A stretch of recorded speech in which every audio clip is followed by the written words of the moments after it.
Hello, everyone. So I wanted to do something new, something a little more fun than just book hauls, book unhauls, books read, um, book reviews. I recently have been watching so many people unhaul shelf by shelf because they're moving. I'm not moving, but I do want to still play the shelf by shelf unhaul game. So I took down the top shelf here. This is in my fiction section, and I want to go through it and see if I actually want to read the books, whether I want to try a chapter, whether I want to set the book aside, as in pack, or whether I want to unhaul it. So I got the stack down here in the interest of time, not because I tried to make this video earlier and failed. Ha ha ha. So here is the first stack of Cliff Notes. I'm going to set those aside and deal with those later. So I believe this stack of books are books by authors that I've read and either enjoyed or ended up buying more books by. Or maybe like I've read almost all the books by that author and have like one left. So I think that's where I kind of threw these books. So the first book is This Side of Paradise by F. Scott Fitzgerald. And I think this is the last book I have by this author to read. And I know I have tried reading this book in the past. And I think the reviews are pretty weird. I've heard people say this is garbage. This is not a book to read. I think I read, let's see, I read up to chapter 2, which is such a huge accomplishment. And I just felt no connection to it. So I'm going to try again. I'm going to try again just because it is F. Scott Fitzgerald, who I love. And I'm going to give this book one more shot. So let's try a chapter again. Next I have Farewell to Arms. And this is by Ernest Hemingway. I don't particularly like Ernest Hemingway. I read The Old Man and the Sea and I was very bored by it. But I do want to try this one because it is very famous by him. I was very excited to buy the book. So I'm going to pack it. I'm going to pack this book for later because today is not the day. This is Catch as Catch Can by Joseph Heller, the author of Catch 22, which I read last year and I really, really enjoyed it. So far I've read chapter 1, which I thought was really cute. I liked it a lot. So I think I'm going to just keep going and read the next story in this book. The Bridge of San Luis Rey by Thornton Wilder. I read another book by him, Our Town, which I loved last year. So I'm gonna read this one. This is a really quick, short book. So I'm just gonna put this in the try chapter. This is The Winds of War by Herman Wouk. I read. Why is my mind blanking? This is the author of one of my favorite books that I cannot think of the name right now. The Cane Mutiny, of course. And it's not the cutest copy. I got a beautiful copy of The Cane Mutiny. And I just could not put this one down. I think I'm going to put it in the pack section, even though it's ugly. And I'd rather get like a nicer copy of this. You know what? I'm going to try a chapter. And if it's worth it, maybe I will look into buying a cuter copy of this book because it is really ugly. This is In the Distance by Herman Diaz. I read his other book, Trust, last year, and I absolutely was obsessed with it. So this book I started reading and I just could not get into it. But I do want to try again. So I'm going to put this in the try chapter again. Gone Girl by Gillian Flynn. I absolutely loved Sharp Objects, but I could not get into this book. I'm thinking I should just cut my losses and get rid of it because I just don't think I'm interested in this story. So it's gonna be my first unhaul. Raise High the Roof Beam Carpenters and Seymour. This is my last book by J.D. Salinger to read. I went through all of his work a couple years ago in like an obsessed frenzy because I just love his work so much. I think I'm going to love this one, so I'm just going to put it in the pack pile. Zadie Smith on Beauty. I really, really loved White Teeth. What is On Beauty about? One of the best 10 books of the year. A thoughtful, original tale, wonderfully engaging, wonderfully observed, the rare thing, a novel that is affecting as it is entertaining, as provocative as it is humane. Oh, okay, I know that author. It's a family that's not typical. That sounds fun. Liberated by education, complicated by race, and hobbled by self-delusion. They are about to stray onto the battleground that divides personal belief from... Oh, okay. I really, really want to read this. Wow. Okay. That is exactly the type of book I would love. Okay. I'm going to put this in the read now. Okay. Seeing. So, yeah, I read Blindness a couple years ago. I thought it was phenomenal. And then I got the sequel, Seeing, and I guess this continues the story about what happened to the people or the town that was overcome by the blindness pandemic in Blindness. On election day in the capital, it was raining so hard that no one has bothered to come out to vote. Around 3 o'clock, the rain finally stops.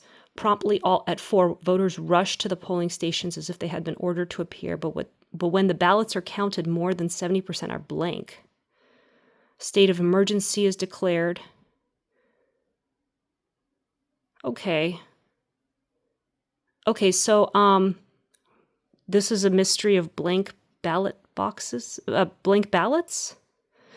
That's a little strange. Okay, I don't know about this book. I think I'm going to try it. I don't know how. Oh, okay. Abide with Me. This is one of the only... Okay, so I guess I have not read Amy and Isabel. This is one of Elizabeth Strout's earlier books, Abide with Me. I've read all of her newer books. I'm going to try this one and see if I like it.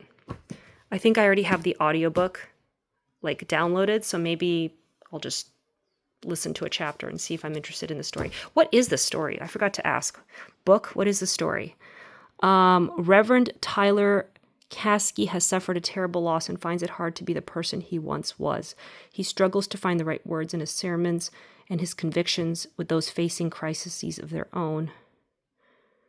His daughter, Catherine, is silent because of the family tragedy. So Elizabeth Strout does really good tragedy, really writes it really well. A startling discovery will test his parish's humanity. This is really what Elizabeth Strout is famous for, so I'll give it a shot. Even though I don't like tragedy and very dramatic books, she is just the queen of that. Glyph. I love Percival Everett. I just read Trees, which I need to reread. But this one, I've heard such weird things about. I heard this is a very strange book. Very strange book. It's a lot of lists. And I also had one very positive recommendation from a booktuber I trust. But this may well be the type of book that I absolutely love, but I feel like I'm gonna pack it. I'm gonna pack it. I don't want to read this right now. I'm not ready.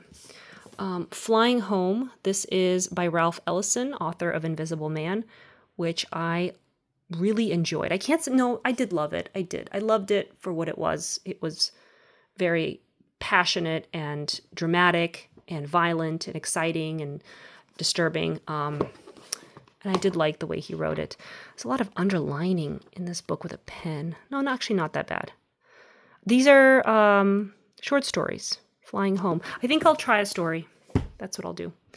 John Steinbeck's Cannery Row. I love John Steinbeck, but I have no idea what Cannery Row is about. It's a poem, a stink, a grating noise, a quality of light, a tone, a habit, a nostalgia, a dream. Let's see. Unburdened by material necessities of more fortunate, the Denzians of Cannery Row discover rewards unknown in more traditional society. Oh, okay. This actually sounds amazing. Okay, I want to try this one. That really appeals to me. Oh, Steppenwolf. I think I tried reading this a couple years ago, either 1 year or 2 years. How far did I get? This looks ancient. What year is this? It's like a McDonald's Ferris wheel at Navy Pier. It looks so old. I think I must have been using that as a bookmark. I got a bit into this book and I was enjoying it, but I ended up, I guess you call it a soft finish, a soft unhaul, soft DNF, where you just kind of it gently drifts off onto the shelf. I do have the Cliff Notes now, so I think I want to try it with the Cliff Notes, but later. I don't want to do this now. Later. Okay, The General in His Labyrinth. This is one of the last books by Gabriel Garcia Marquez that I have to read. I read so many of his other ones. Love in the Time of Cholera I liked. 100 Years of Solitude I loved. Chronicles of a Love Foretold I loved. So, and his collection of short stories was absolutely incredible. Let's see, this is 2 years after his book, Love in the Time of Cholera. He wrote a novel in which one of the Western Hemisphere's supreme heroes is rescued from myth and made real, yet seen at the same time in the shining romantic allure of the legend that formed around him. It's the turbulent life of Simón Bolivar. He shows us the liberator, the dreamer, the fired by the vision of South America free from Spanish domination and splendidly united, a vision he both succeeded and failed in realizing. Bolivar. How do you say his name? Bolivar. I cannot pronounce that word. I know I've said this word before. That's embarrassing. Sorry. I'm going to pack it for later. The Overstory. This is another book. This is another one of those books that was on the list of best books. I read another book by this author a couple years ago. It was Bewilderment, and I did not like it. I thought it was annoying. I was so irritated by that book. It was the father and son, and the son was autistic, and he became obsessed with saving the forest or saving.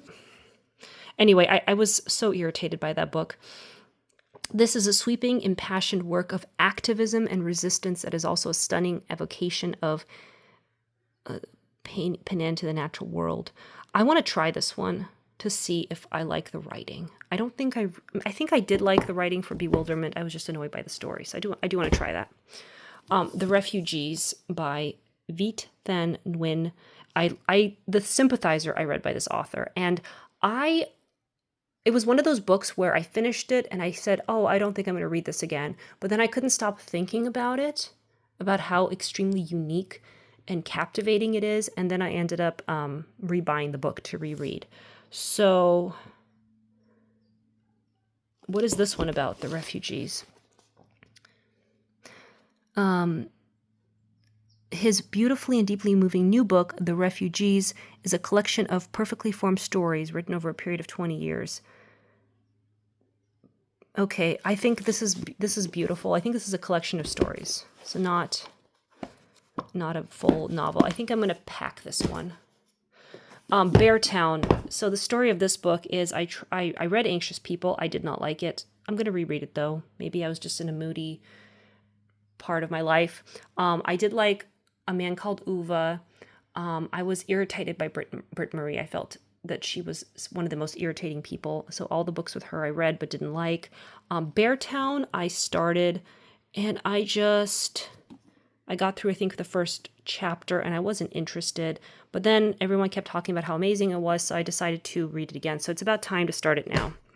I need to go through my try a chapter stack. Flesh and Blood. This is Michael Cunningham. He wrote some great books. Home at the End of the World I really like. Not sure if I would reread it though, maybe. I think I did Unhaul it. He also wrote, didn't he write The Hours? I think he wrote The Hours, which I was completely obsessed with. I love that book so much. What is this book about? I definitely agree he's an incredible writer. The epic tale of 3 generations of an American family and the ambitions, violence, and deceptions and hard-won love that shaped their lives.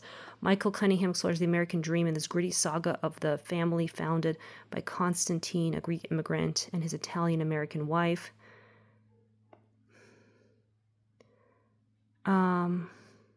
I think I would really enjoy it just based on how much I enjoyed his other books, but I think I want to pack it. And by pack it, I mean put it back on the shelf.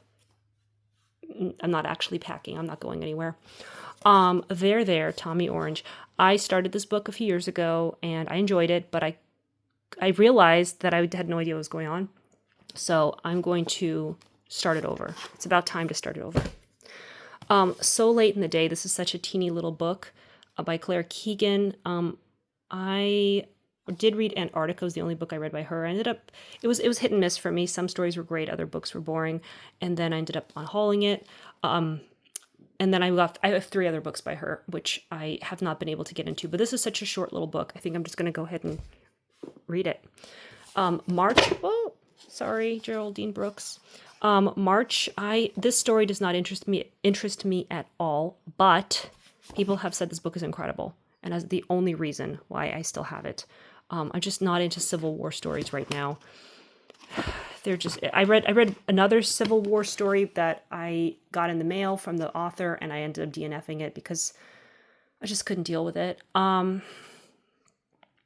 I think I'm just going to try a chapter. I have not read anything by Geraldine Brooks. Oh, okay. So I must be done with the books that I've read. Oh, I don't know. I don't know where I'm at right now. Cutting for Stone. This is such an ugly copy. I just hate how ugly, and I just hate having this on my shelf. I have not read anything by this author, Abraham Verghese. Let's see. Marion and Shiva Stone are twin brothers born of a secret union between a beautiful Indian nun and a brash British surgeon.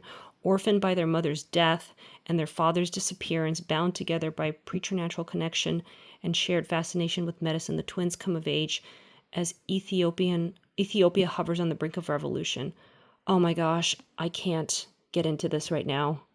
I think I'm going to... I almost want to just unhaul it until I find a nicer copy. I think that's what I'm going to do. I'm going to unhaul it. I don't... If I find like a copy that I like more, like a copy I would pack. Yeah. I don't want to read that right now. That's heavy. That's so heavy. Conversations with Friends. If you read Cutting for Stone and you think that I need to just pick it up right now and read it, please let me know. Conversations with Friends, a novel by Sally Rooney. I read Normal People, and I did not like it at all. I did not understand any of the characters' motivations or why they made the decisions they did. I know a lot of people praise that book as like the ultimate, like this is how people behave, but I don't think people behave like that at all. People do talk about things, and really there's not that many miscommunications, at least in my life. So I couldn't connect to it, but I heard it might be an Irish a character of Irish people. So this is a very ugly copy of Conversations with Friends. It's like water damaged and kind of, I don't know. I think I'm going to try it and then make a decision. Again, Foster, tiny little book. I should just get through it. I've seen some odd reviews of Deacon King Kong and also his other book, The Heaven and Earth Grocery Store, which I also have. I think I'm going to try it because I have not read anything by this author, and I just want to see what his writing style is like. The Poisonwood Bible. I have not read anything by Barbara Kingsolver before. People keep saying I'm going to love this one. I feel like I've had this book, not this specific copy, but this novel on my shelf since I was a kid, and I've never picked it up. Story told by the wife and 4 daughters of Nathan Price, fierce evangelical Baptist who takes his family. Oh, I don't want to read an African mission book right now. I'm thinking I should just pack it because I really don't want to get into something this heavy right now. I don't know. 1,000 Splendid Suns. I read The Kite Runner. I liked The Kite Runner, and then I decided I would never read The Kite Runner again because I just didn't enjoy the story. It was so disturbing. And then I rebought it, and I've decided I'm going to cut my losses with The Kite Runner and just unhaul it. But this one I heard is better, so I'm going to pack it. Yes, pack it. The Ministry of Utmost Happiness. I was so excited when I found this book, and I still have not picked it up. And I think it's been a really long time, and it's a really nice copy. I read The God of Small Things many years ago, and I absolutely loved it. I thought it was phenomenal. I have no idea what this book is about. Takes us on an intimate journey of many years across the Indian subcontinent, from the cramped neighborhoods of Old Delhi and the roads. Okay, it's a love story. reconstruction, a story told in whisper and shout through the sentimental tears and sometimes with bitter laugh. Okay, I think I'm going to put this in the packet. I don't want to read anything like that right now. Crossroads by Franzen. This is the author of... Sorry.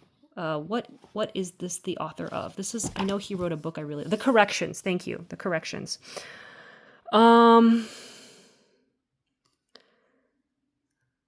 Let's see. I really like what he did in The Corrections. I blew through that one so fast. Couldn't put it down. Let's see.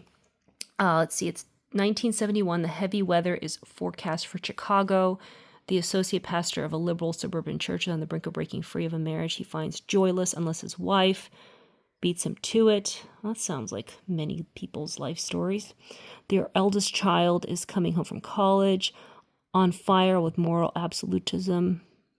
That sounds like me after I came home from college.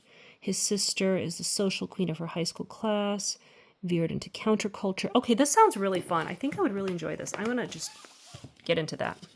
That sounds exciting to me.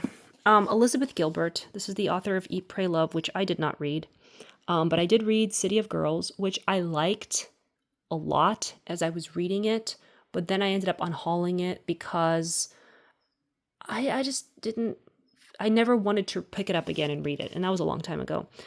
She was her father's daughter. It was said of her from the beginning, for one thing, Alma Whitaker looked exactly like Henry, ginger of hair, florid of skin, blah, blah, blah, never took ill, stubborn. What is this book about, though? That's not helping me. I do think Elizabeth Gilbert is a great author. She's a great writer. Sweeping novel follows the fortunes of the Whitakers, a family of botanical explorers. Ooh. Okay. Luxury. Okay, I kind of want to read this. Or at least try it. I don't know. Okay, that's the last book in the stack. These are all Cliff Notes. I'm going to read this one. I don't know why I have two, but a different perspective. Utopia, I think I want to keep all of these. I've specifically collected all of these Cliff Notes in order to get more perspective on these specific novels. So I'm going to keep all that. Okay, so these are the books I decided to pack. Okay, so yeah, I do want to read these books. I've heard amazing things. I'm fascinated by these stories. The covers, I think, are as good as I'm going to get.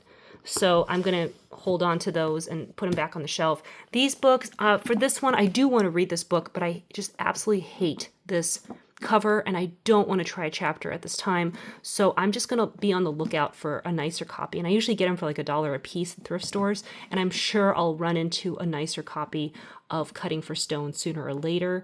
And then Gone Girl, I'm just not interested at this time. And I do see plenty of copies of Gone Girl at thrift stores all the time. So if I ever did want to read it, I'll pick it up. But the opening chapters just did not grab me like Sharp Things did. Sharp Objects. These books, let's see. I'm just going to go through them one more time.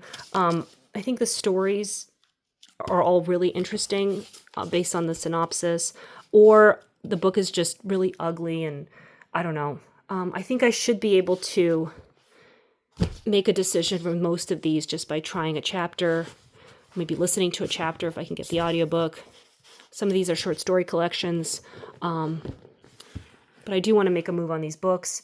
And anyway, so that is an interesting little experiment that I did. I don't think I got very far, but I do want to get the books on my shelves moving. This is, I've reorganized everything. I got my science fiction fantasy books and my new releases, and then all of my other books pretty organized, except for the giant stacks of books that I just keep pulling out. I keep pulling out books to read, and then I'll just leave them. That's what all those giant stacks are. But anyway, yeah, so I'm going to see if I can make some progress, and I want to do a big unhaul at the end of the month. That's my goal for this month, is to get enough books into my unhaul pile, so it's a nice, solid, meaty unhaul that's fun to watch. Anyway, thank you for watching.